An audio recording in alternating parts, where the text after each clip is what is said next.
Hello everyone, I'm Joe Granato, director of the New 8-Bit Heroes, head of Bitmass Games, and the creator of Nesmaker.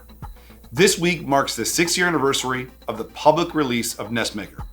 In that time, thousands of users have joined the greatest and most supportive community in the world, all working together to make new games for the Nintendo Entertainment System.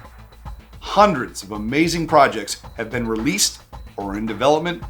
It's been an amazing journey, and I thought it was time to give a long overdue update on all things related to this project. I'm going to talk about a lot, so make sure that you're signed up for our email list and follow us on social media for all the updates about all the things I'm about to go over.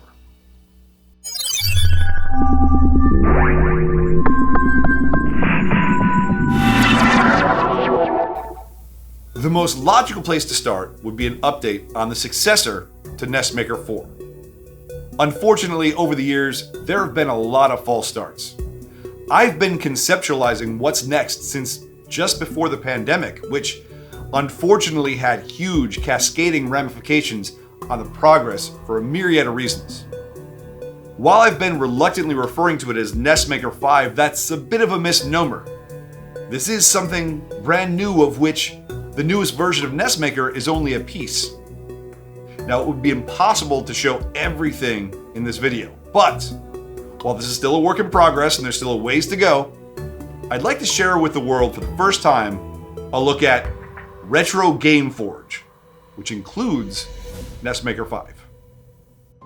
The first thing eagle-eyed viewers might notice is that Retro Game Forge is designed for cross-platform use. This video shows me running the software on a Mac. Of course, there will also be a Windows version, and Linux will hopefully be not far behind. In Nesmaker 4, we used 4-color bitmaps as the basis for what ultimately compiled and assembled into CHR files, right? The original purpose of this was because we were designing graphics in a program like Photoshop and needed to get them into a NES format. However, in this new version, this kind of interpretation is totally unnecessary. When you're creating graphics in the internal pixel editor, you're working directly with the CHR file using the selected palette. And speaking of the palette, just a little something to help newcomers, you'll notice that instead of being drawn as 4 individual colors, where all the first colors had to be the same, which represented the transparent color, that was a little bit confusing. We actually have one background color, and then each sub-palette has 3 colors, which is a little bit easier for newcomers to understand. You might also notice some new tools up here in the toolbar. You have your pencil tool, which works exactly like you might expect, but now we have these 2 different ellipses tools. So one is to draw an outline ellipse or circle. The other is to draw a filled in ellipse. And then we also have an outline of a rectangle tool and a filled in rectangle. There's also, unlike Nesmaker 4, there is 2 bucket tools, but they work slightly differently. I think this is a little bit better. So we have one tool that will show you everything that it's filling in, and this is a sort of regional or localized fill tool, which will fill in a certain color within a region, and it actually shows you a preview of what it's going to fill in before it actually does the filling. So like this, you could actually see what it's going to fill in gray right there. Or you have a global fill, which will look for everything of that color. So right now it's going to fill in everything that's dark gray. There are also a few new selection tools. So if these are the paint tools, here are selection tools. You could also select an ellipses area like this, and it'll show all the pixels, and then you could always move what you've selected into a new area. We're going to talk about this in just 1 second. You've also got a rectangle selection tool. You've also got just a line selection tool. And you've got single dot selection tool. So you can actually select single points, select and move them. You might think it's curious to find an eraser tool here, because how can you erase something on the NES? Isn't that just drawing color number 1? Well, this drawing tool actually allows you to create different layers. So for instance, I can create another layer, put it underneath, and fill everything underneath with the color black. I could do that. But in doing that, that was a totally non-destructive change because I've put it on its own layer. You can kind of see that underneath, I'm getting that transparency that you see in traditional drawing programs that have layer systems. This is great for a lot of reasons. Let's just look at one. If I had wanted to make this into an eyeball originally, this crappy little drawing right here, I might get a light color, and I'm going to undo this in a second. I might put a light color, and I might make an eyeball on layer 1 like this. But now I'd have a really hard time redrawing that and moving that around. So I'm going to undo that. And what I'm going to do instead is I'm going to create a new layer. And on this new layer, now I'm going to create that eyeball over the top. And let's say that I want to make multiple frames of animation where this eyeball sort of moves around in its socket, or I just don't really like the placement of it. I can grab a selection tool, and I'm just selecting the tiles on this third layer. So now I can move this up, and I could just copy and paste this whole thing and make it into a new frame of animation for this. Now, when you do export the game, obviously this creates a completely flat CHR file. It flattens all the layers down with that on top getting the priority. But what is awesome is I can save this as a graphics project. And what this will do is it'll save this as if I was saving a Photoshop project that I wanted to work in conjunction with my Nesmaker project. So I can reopen this and edit it and then re-export the CHR based on that edit. So even though the actual CHR files that'll be in your game are flattened versions of this, you can work in layers right here in Nesmaker. Now, before I get into showing you just how powerful this layer system is in Retro Game Forge, let me show you another thing that's cool. In the current version of Nesmaker, you're sort of relegated to certain sizes for your CHR files that you end up working with. Those are those BMP files that turn into CHR files. They're the screen specific or the full tile set, etc. Here, you can use any size CHR file that you want to create. So if I want to create a canvas that's 16 by 24 for the next step I want to show you, I'm just going to create something that's 16 by 24, and I'll call it my character.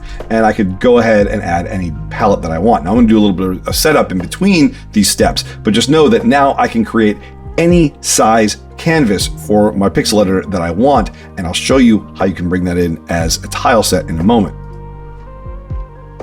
With this new version, I can import from CHR files, bitmaps, PNGs, or JPEGs, and the importer has some controls which help map colors to values. It's not perfect yet, but we're still working on it. I'm going to pull in this PNG file that was exported from a different document, and you're going to see how the importer tries to interpret that PNG file through the selected palette right now. And what I'm going to do is I'm going to take a piece of this tile and I'm going to add it to this canvas. So I'm going to grab this stationary image and I'm going to add it. Now I'm going to make a new layer, layer 2, and I'm going to look for a moving image like this one. I'm going to add that. I'm going to add a new layer, add my stationary image again, add one more layer, and add moving the other direction.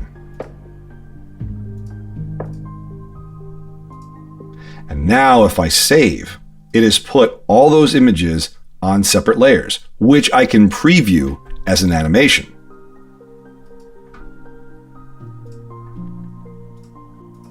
Now let's say I clean up my graphics, I edit it, I like it. What I can now do, and maybe this is the most powerful part of this new pixel editor, is that I can go to export, and I have some choices.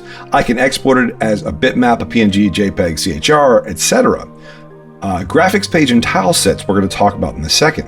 But what I can also do is I can generate an animation file from layers. If I click and hit save, it'll actually open up in the animation editor.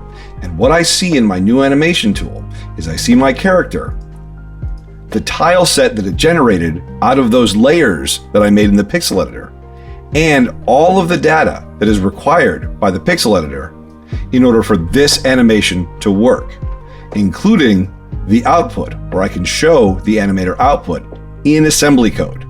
I can save this wherever I want, or by default, it'll automatically compile into the proper position in the script.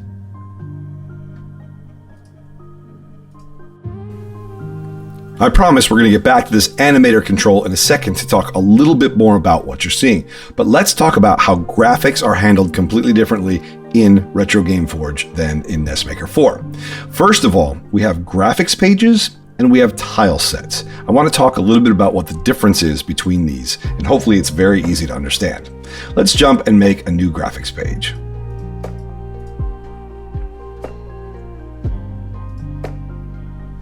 Now, this will be my graphics page, and this is files that I can populate my graphics page from. So, if I were to open a graphics page like this one, I could then take this data and put it over here into my graphics page, like this. I could then grab a different CHR file, open that, and say that I want to put these files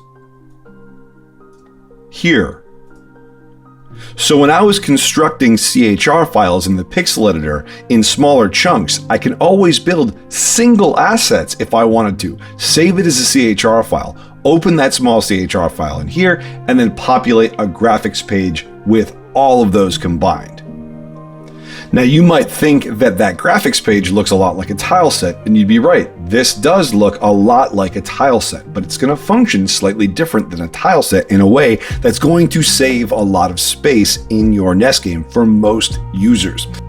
You see, in the current version of Nesmaker, we load a lot of redundant graphics because we have to load these large chunks of CHR data. So for instance, if you wanted to have this exact bush in one tile set and you also wanted to have the same bush in another tile set, chances are you are having to take up this much graphic space in both tile sets.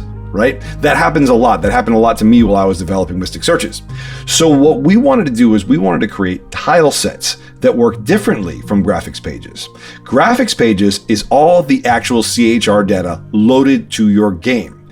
Tile sets are references to that CHR data. So I can grab CHR data from different graphics pages to combine into a single tile set.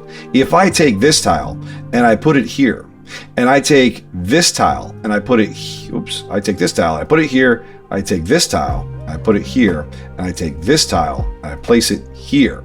These are all loaded in this graphics page, which is loaded into my ROM, but this is just references to this page. So I can also build this with this rock and I can put it here, or this stone wall, and I could put it here. So for instance, if this tile set needed these graphics here and this stone wall, I was pulling from these two different graphics pages, which are only loaded one time in ROM. Later, if I have a whole mountain range and it also needs to use these graphics, I don't have to make a whole nother graphics page that combines those with whatever else might be on the mountainside. I just make a new tile set, which can reference those images, which is a much smaller amount of data than the actual CHR data. So I only have to load the CHR data once.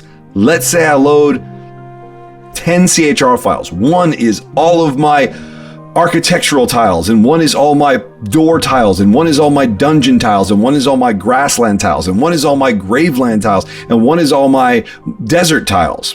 Now I can make tile sets that mix and match all those. I can make 256 different tile sets that mix and match any of those tiles in any combination and only load the CHR files one time. Back to the awesomeness of the new animation editor. The animation editor is completely overhauled to go along with a much more efficient sprite drawing system. Animations are no longer tied to an object, but they're their own asset, which an object will be able to reference. One of the greatest benefits of this new system is that there is no forced grid. I can take a tile and I can move it by grid space, but I can also move it by individual pixel.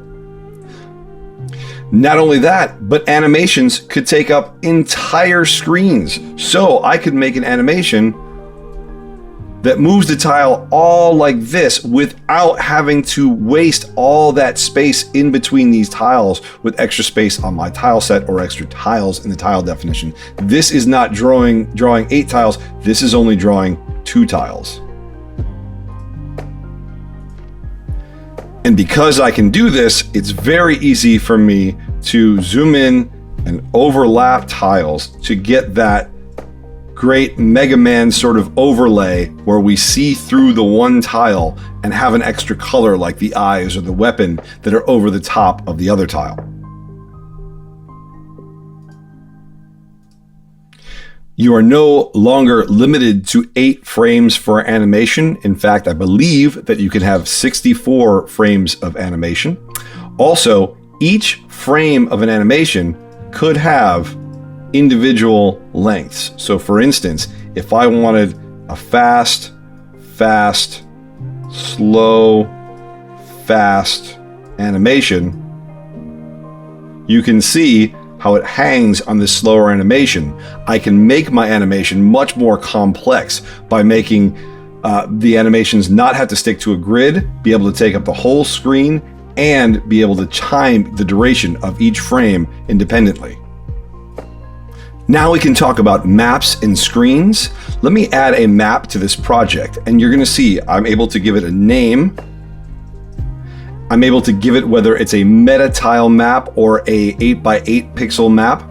And then I can also give it a desired screen type, which is the way that I think about it now, Mario style or Zelda style. A Zelda style is kind of like how Nesmaker works now, where every screen gets its own property, whereas a Mario style is one that screens have shared properties. And the cool thing about maps is I can make them any size and any shape that I want, as long as there are less than 256 screens in it. So, for instance, this now can be my map. That's it, just 6 screens. I can now go into a screen to edit it by double-clicking. And you can see I'm using this as my background tile set. Let me go to one of my other tile sets that I've created, like this one. Now I can go ahead and I can create this screen. And with this tile set that I've added, I can use the same basic drawing tools that I have in my pixel editor to draw the screen. So if I needed to draw all rocks on the background, I can grab my bucket tool and paint all rocks on that screen and use my painting tool to paint a path through the rocks very easily. I can grab my rock wall and I can paint it into my screen editor, much the way that you can in the current screen editor. But I can also use a rectangle tool to paint those tiles. I could use a global fill, which will fill all the tiles of that type. Or I could use a local fill, just the ones that are adjacent to each other. There's also some new pathing tools and some new selection tools. You have a large sort of look at what tile it is that you're editing right here. And you have a grid that you can turn it off. Not only that, but I can see all the screens that are part of my project. So if I zoom out, I can actually edit all the screens on this map from this one interface. I can now start adding data to all these screens as I go. Not only that, you should notice that all of the data that I need access to is right here on one screen. I'm no longer jumping into sub menus. I've got my background tile set here. I've got my sprite tile set here. I've got my tools to create things here. I can see what my background palette's going to be. I can see what my sprite palette's going to be. This is also where I'd add my objects, although we don't have a way to look at objects yet in this showcase. I also can see my collision layers. That's a whole nother conversation that I'm going to save for another video. I also have properties, and I'm really excited to talk about how properties work in Retro Gameforge. And this is a little bit complicated, and it's definitely for advanced users, but I hope it makes getting into the scripts and the ASM much easier and will allow you to create your own modules with all kinds of infinite possibilities. This is what I'm talking about here. All of our screens run on a set of scripts, right? They determine what happens when this screen is supposed to load, what happens while the screen is running, what happens when objects collide with each other, all kinds of details like that, what song plays, what objects get loaded, all that kind of stuff, right? So we have property scripts already, and in the game, we generally sort of handle this with game states, but usually it's just one big script that handles for everything. With Retro Gameforge, Forge, what I can do is I can add a new property.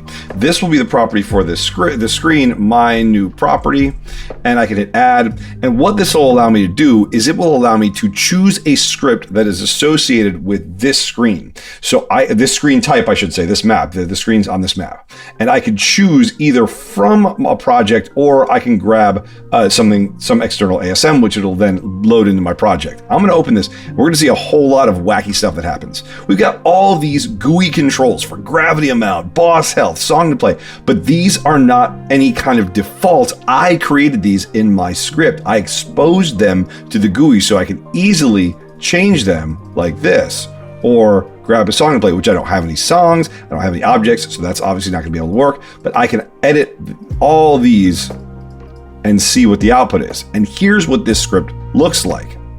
I can write the word expose and then some variable that exists in my project as what I want the GUI to read. So I can expose, if I had a variable called gravity amount in my project, I can expose it as hex. And rather than having to get into the code to adjust the gravity every time I wanted to make a slight change for testing, I can just literally change this. And that also means that I could make different screens that might have different amounts of gravity very easily. The same thing with song to play. I'm going to expose song to play as asset, and in parentheses, I put what type of asset it uses. In this case, if I had a sound, I'd be able to tell it to play which sound, and I could have then these variables be read by the script that follows. So I could write play song, which would trigger a macro, and it would look for some kind of argument, a number or a variable that was related to the number of song, or song to play, which is a variable that my game would know, and it would then play whatever I set this to. This would set this variable to this when I load it into this screen. This is hopefully going to be super powerful for those of you who are just like tinkering a little bit with ASM, but also when I'm creating first-party modules for this, you won't be having to get into scripts to edit common functions. You'll be able to do it straight here from the GUI. And I think this is going to revolutionize, what we're able to do and how we're able to share modules and concepts and scripts with each other. All of this barely scratches the surface of things that will be cool about Retro Game Forge. But if I can share just one more thing, I think this last bit might be the most exciting. One of the reasons for the ground up rebuild, and one of the reasons for renaming the tool from Nesmaker to Retro Game Forge, is that Retro Game Forge is designed to be console agnostic. In simple terms, that means we have designed it in a way where we can potentially develop for more than just the NES, with a nearly identical front end. If you learn how to create a game for one console, adapting to another is relatively easy. I'll leave you with a quick demonstration of what I mean, and I know it's something that many of you have been waiting a long time to see.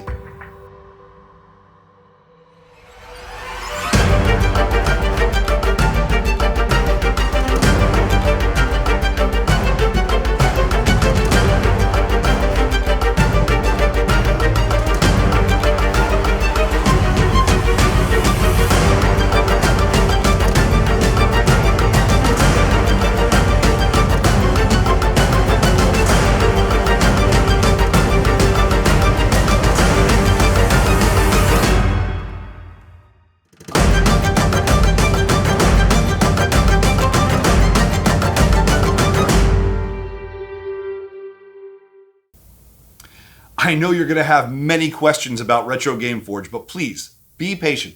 There's still a lot we're trying to work out. I hope to have more concrete details before the end of this year. In the meantime, and even after it's released, the current version of Nesmaker is not going anywhere, and it's still a great way to develop NES games. So keep on using it to create amazing things.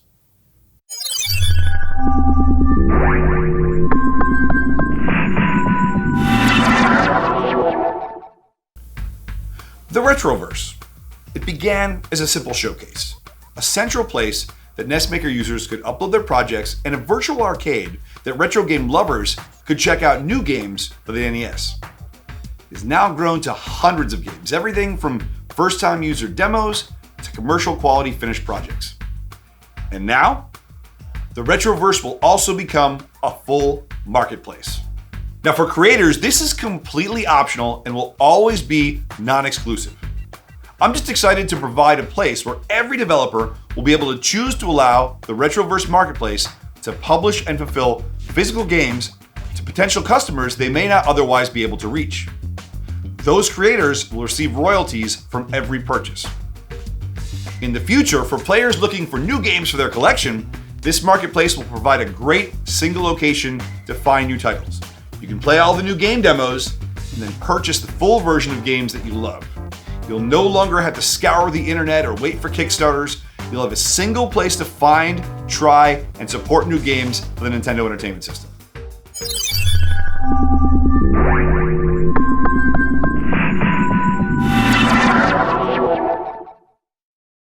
It's been very gratifying to see so many Nesmaker users find success not only on cartridge, but also on modern consoles such as Switch or Steam. We are now set up to directly help developers in that part of their journey. Bitmax Games Publishing will help Nesmaker users prepare their ports for all platforms such as Switch, Steam, Xbox, iOS, Android, and standalone apps for Mac, PC, and Linux. Right now, we're working on our first published Switch ports, which are Steel Legion and Krabby Attack. Both are really cool examples of what can be created with Nesmaker. And we're very proud to have both of these games as our first ambassadors in our modern publishing arm.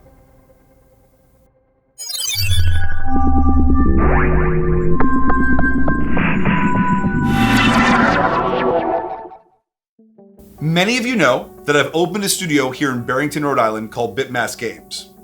The function of the studio is to teach game development, and specifically game development for legacy consoles such as the NES.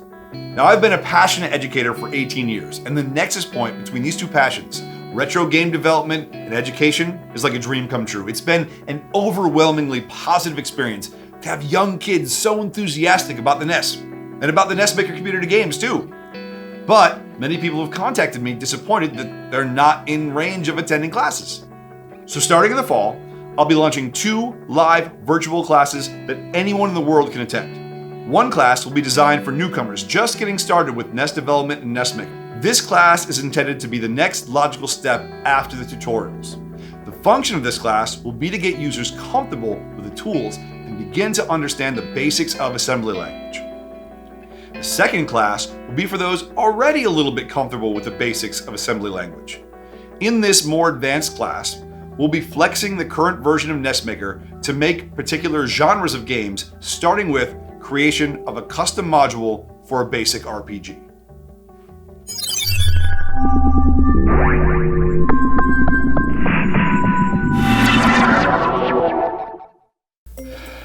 At long last, this week, I have received the very first batch of official boards for Mystic Searches. These first 42 boards will be what's inside the first 42 copies of the game. Some of you undoubtedly will get these exact boards that I'm holding in my hands right now, which will contain a quest that I hope you will find was worth the wait. Now that I have the boards in hand, there are still some late game bugs to work out, and the save system still needs to be perfected. In order to combat both of these issues, I've created a temporary in-game cheat screen that allows me to easily adjust many of the pertinent variables and launch into any screen in any condition of the game I need to. During playtests, some users also cited that it was sometimes difficult to understand some of the mini-games, and some of those mini-games are integral to the greater gameplay. To help with this confusion, I've broken apart those mini-games and I've added tutorials to give optional clarification to how each of these mini-games work.